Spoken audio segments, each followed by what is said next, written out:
अस्सलाम वालेकुम स्टूडेंट।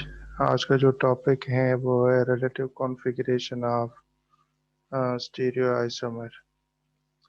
यहाँ पे जो आपको नज़र आ रहा है relative configuration of stereo isomer, लेकिन stereo relative configuration stereo isomer को समझने से पहले दो तीन पॉइंट से वो क्लियर करना बहुत लाजमी है, क्योंकि जब तक वो पॉइंट्स क्लियर नहीं होंगे तो तब तक आप लोगों को समझ नहीं आएगी।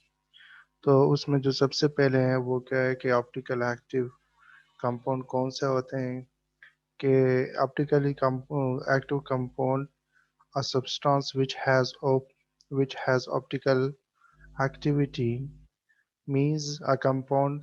For example, a compound which has rotated the plane of polarized light is said to be optically active. All pure chiral compounds are optically active. Each enantiomer of a stereomeric pair is optically active and has an equal but opposite in sign specific rotation. Specific rotation are useful in that they are experimentally determined constant that characterized and identify pure enantiomer.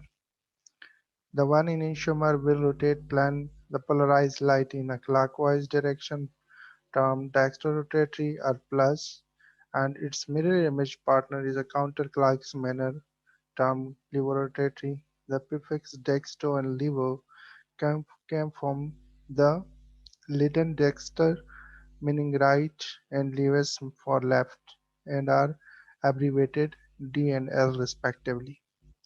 तो इसका मतलब ये है कि जब compounds होते हैं कि यानी कि कंपाउंड जो है उनको क्या करते हैं कि ये जो प्लेन पोलराइज लाइट, और इससे यानी कि प्लेन पोलराइज कौन सी लाइट होती है कि यहाँ पे अगर आपको नज़र आ रहा है यहाँ पे, ये क्या है कि ये जो कॉमन लाइट है जो ये रेंडमली मूव कर रहा है, यानी कि इनकी जो डायरेक्शन है प्लान है, हर प्लान में ये रेंडमली वाइब्रेट कर रहा होता है।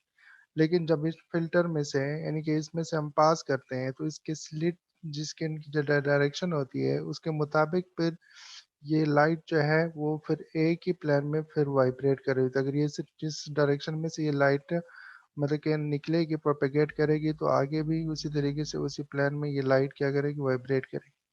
फिर जब इस लाइट को हम इस मालिक्यूल के सैंपल हम रखते हैं तो पोलरीमीटर हम यूज़ करते हैं, तो उसमें सैंपल होल्डर होता है, उसमें हम सैंपल रखते हैं। जब ये प्लान पोलराइज लाइट उसमें से पास होती है तो फिर उनकी फीचर ऐसे होते हैं इन कंपाउंड का, अगर ऑप्टिकली एक्टिव है स्पेशली कायरल कंपाउंड्स, तो वो लाइट को या तो क्लॉकवाइज रोटेट करते हैं या एंटी क्लॉकवाइज, जिस तरह यहाँ पे दिखाया गया है। तो अगर क्लॉकवाइज रोटेट कर रहा है तो उसको कहते हैं डेक्स्ट्रो रोटेटरी। अगर वो मतलब है कि ना काउंटर क्लॉकवाइज रोटेट कर रही होती है वो लाइट तो उसको लिवर रोटेटरी कहते हैं। तो इसी तरह मतलब ये कि ये दो चीज़ें बहुत इंपॉर्टेंट है कि आपको समझ आनी चाहिए कि ये जो डी और एल सिस्टम है नोमेनक्लेचर का, स्पेशली जब हम स्टीरियोसमर की बात करते हैं तो वहाँ पे जब हम ये दो नोमेनक्लेचर हैं ये बहुत ज़्यादा इम्पोर्टेंट है। अगर इनको समझना है, इसको अगर रिलेटिव कॉन्फ़िगरेशन को समझना है तो पहले ये जो है ये वाले टर्म्स इसको समझना बहुत ज़रूरी है। तो इसलिए आप लोग इसको ध्यान से पढ़ें और देखें। अगर आप लोगों को समझना है तो फिर आप लोग कमेंट्स जो कमेंट बॉक्स है उसमें कमेंट्स कर सकते हैं। दूसरा टर्म है कि हमने ये रिलेटिव कॉन्फ़िगरेशन जो है वो किसी एक ख़ास किस्म की इसको कहते हैं फिशर प्रोजेक्शन पे है, यानी कि जब हम रिलेटिव कॉन्फ़िगरेशन ड्रा करेंगे तो वो फिशर प्रोजेक्शन पे ही ड्रा करेंगे। तो आप सबसे पहले आपको पता होना चाहिए कि प्रोजेक्शन क्या है और फिर फिशर प्रोजेक्शन क्या है। कि रिलेटिव कॉन्फ़िगरेशन को समझना है तो आप लोगों ने इनको समझना है। तो सबसे पहले तो 3D प्रोजेक्शन जो होते हैं, मैंने आप लोगों को ये भी बताया था शुरू में जब मैं आपको स्टीरियोकेमिस्ट्री पढ़ा मैंने पढ़ाना शुरू किया था, उसमें मैं आप लोगों को क्लियर किया था कि इसमें 3D स्टडी होगी। यानी कि अब ये चैप्टर जो है हम इसमें सिर्फ 3D अरेंजमेंट की बात करेंगे कि 3D स्टडी होती है। तो इसलिए ये क्या मॉलिक्यूल जो कंपाउंड जो होते हैं वो हमेशा किस फॉर्म में यानी कि एग्जिस्ट कर रहे होते हैं, यानी 3D डायमेंशन में वो एग्जिस्ट इसका स्पेस में 3D डायमेंशन में वो एग्जिस्ट कर रहे होते हैं। लेकिन जो हमारे पास अवेलेबल चीज़ें हैं जिस तरह पेपर हो गए, बोर्ड हो गए, या जो आपका स्क्रीन अभी जो मैं शेयर कर रहा हूँ, तो ये जो जितने भी हैं ये दे आर टू डायमेंशनल। तो सबसे पहले प्रोजेक्शन क्या है कि अ 3D projections or a graphical projection is a design technique used to display a three-dimensional object on a two-dimensional surface। इसका मतलब है कि ये टेक्निक है, डिजाइन टेक्निक है। इनके प्रोजेक्शन क्या है कि ये एक डिजाइन टेक्निक है जिसमें हम थ्री डायमेंशनल ऑब्जेक्ट्स को यानी कि वो हम क्या करते हैं, डिस्प्ले करते हैं टू डायमेंशनल सरफेस के ऊपर।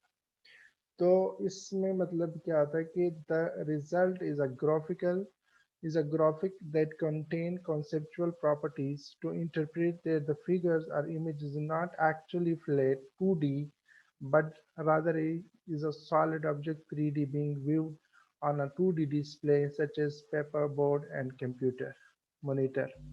तो सिंपल मतलब ये है कि अगर किसी भी ये क्या है कि ये डिजाइन टेक्निक है जिसमें हम 3D स्ट्रक्चर को या थ्री डायमेंशनल ऑब्जेक्ट्स को हम डिस्प्ले कराते हैं किस पे, टू डायमेंशनल सरफेस के ऊपर।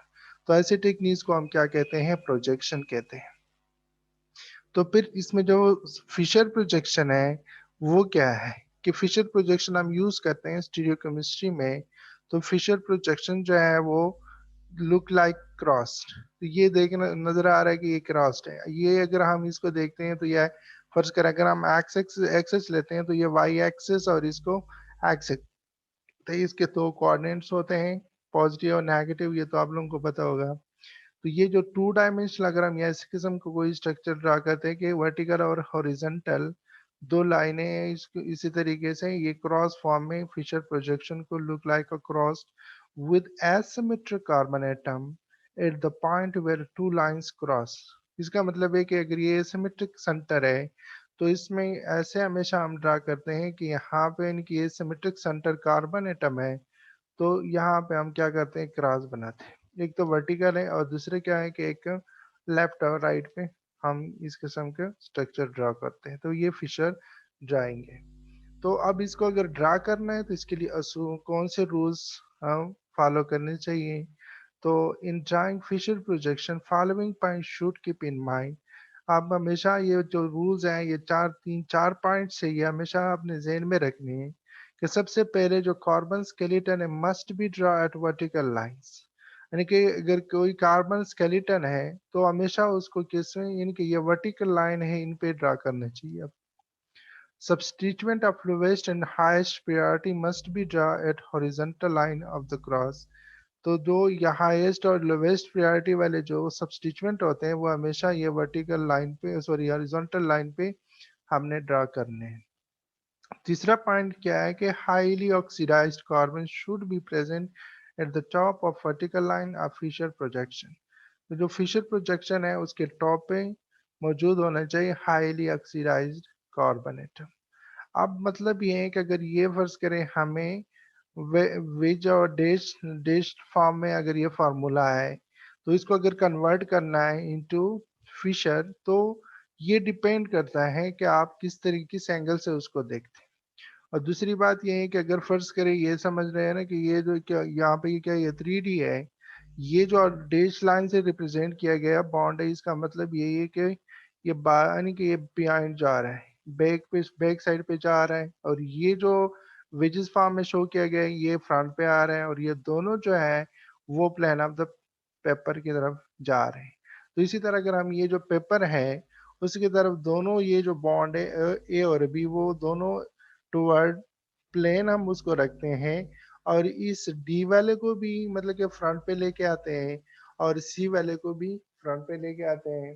फिर जब हम इन दोनों को देखते हैं तो इसका मतलब ए बी जो है हम इसको हमेशा वर्टिकल पे ड्रा करेंगे, और ये जो यहाँ से हम अगर इसको पकड़ते हैं तो ये क्या है कि सी जो है वो उस तरफ मतलब है कि ये लेफ्ट की तरफ जाएगा और डी जो है वो राइट की तरफ आएगा। तो इसी तरह ये जो स्ट्रक्चर ये क्या हो जाएगा, ये आपको नजर आएगा कि डैश यानी कि ये आपको नजर आएगा डैश और वेजेस फॉर्म में ये दोनों जो रिप्रेजेंट हो रहे हैं। तो ऐसा है कि जिस तरह हम इस स्ट्रक्चर को पकड़ के ये दोनों अब सामने आ रहे हैं ना कि फ्रंट पे आ रहे हैं, और ये दोनों जो है कौन से जो वर्टिकल लाइन पे है वो दोनों बैक जा रहे हैं। तो इन दोनों को जब हमने क्रॉस फॉर्म में ड्रा करना है, तो ए को टॉप पे लिखना है, ये बटन पे, और ये लेफ्ट और ये राइट साइड पे आप लोगों ने लिखना है। तो ये हो गया मतलब कि फिशर प्रोजेक्शन को इस तरह ड्रॉ करना है। यहाँ पे दूसरी एग्जांपल है, देख लें, यहाँ देख रहे हैं कि इसको हम यहाँ से देख रहे हैं। तो जो मतलब है कि अगर हम इन दोनों को ले रहे हैं यहाँ पे, ये दोनों जो अपनी अपने एंगल पे डिपेंड करता है कि किस एंगल से आप उसको नोट कर रहे हैं।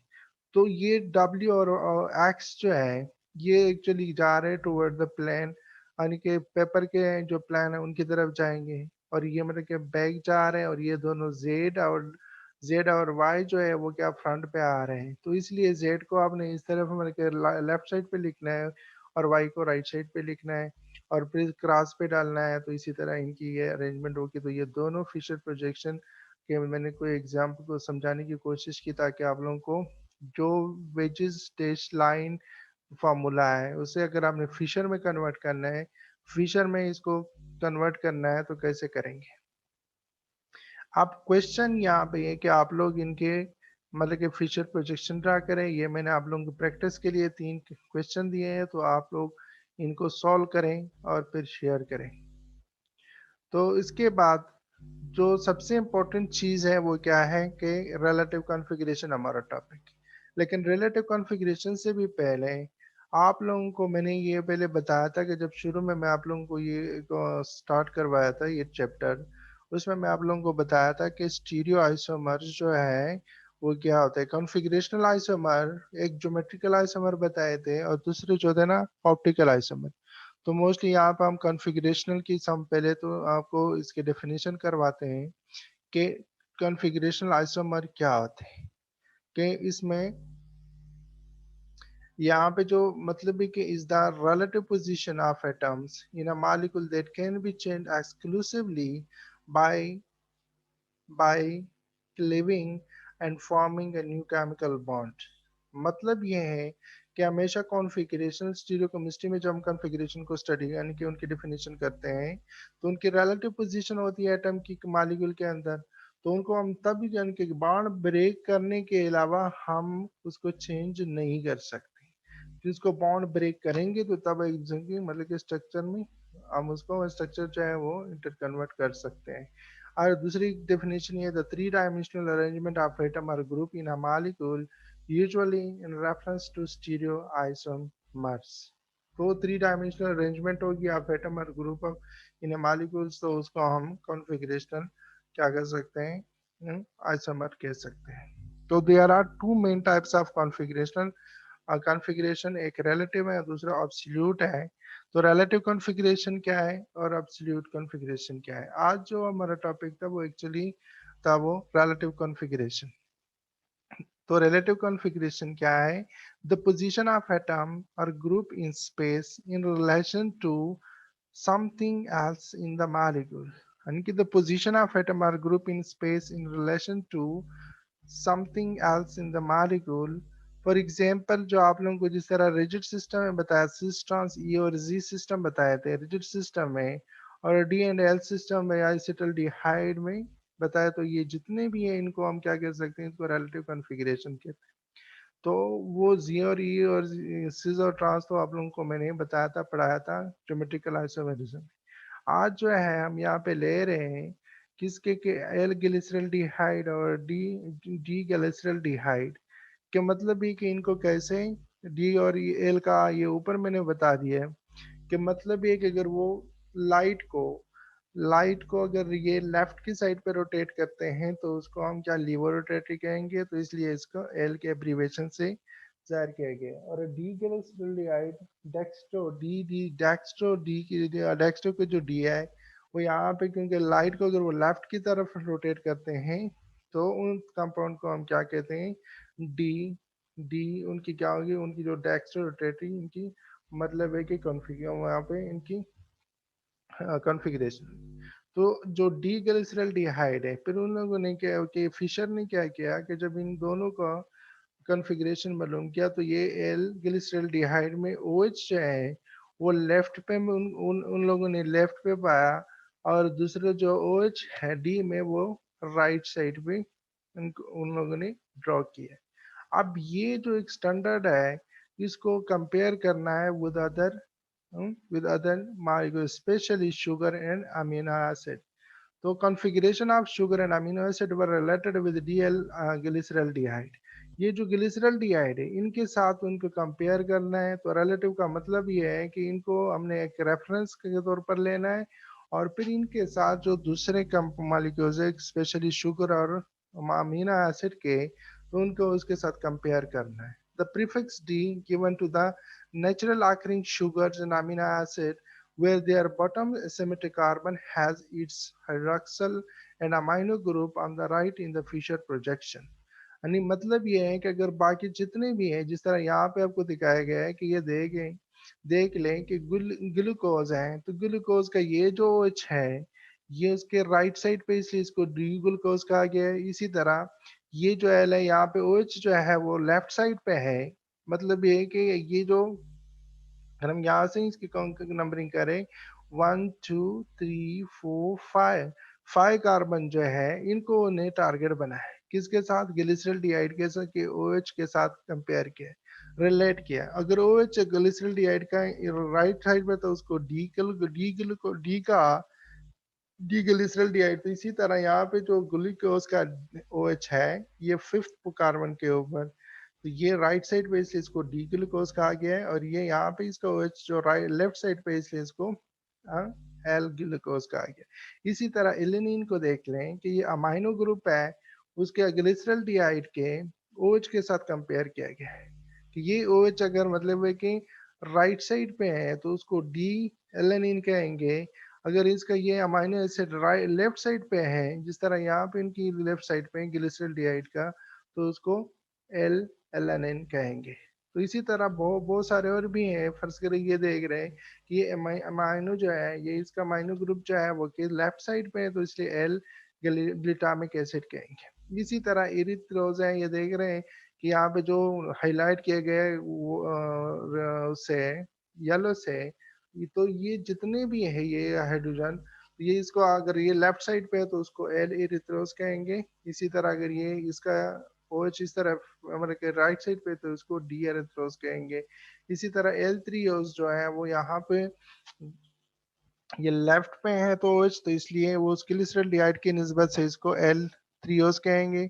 और ये इसका जो OH राइट साइड पे है तो ग्लिसरल्डिहाइड के साथ अगर हम इसका रेफरेंस बनाते हैं, इसे रिलेट करते हैं, तो लेफ्ट साइड राइट साइड पे जितने OH होंगे तो उसको हम क्या कहेंगे, उसको डी एरिथ्रोज कहेंगे, 3Os कहेंगे। तो होपफुली स्टूडेंट आप लोगों को ये वीडियो पसंद आएगी। अगर आप कोई भी प्रॉब्लम हो, अगर आप लोगों को समझ ना आए तो आप लोग कमेंट कर सकते हैं। अल्लाह हाफिज।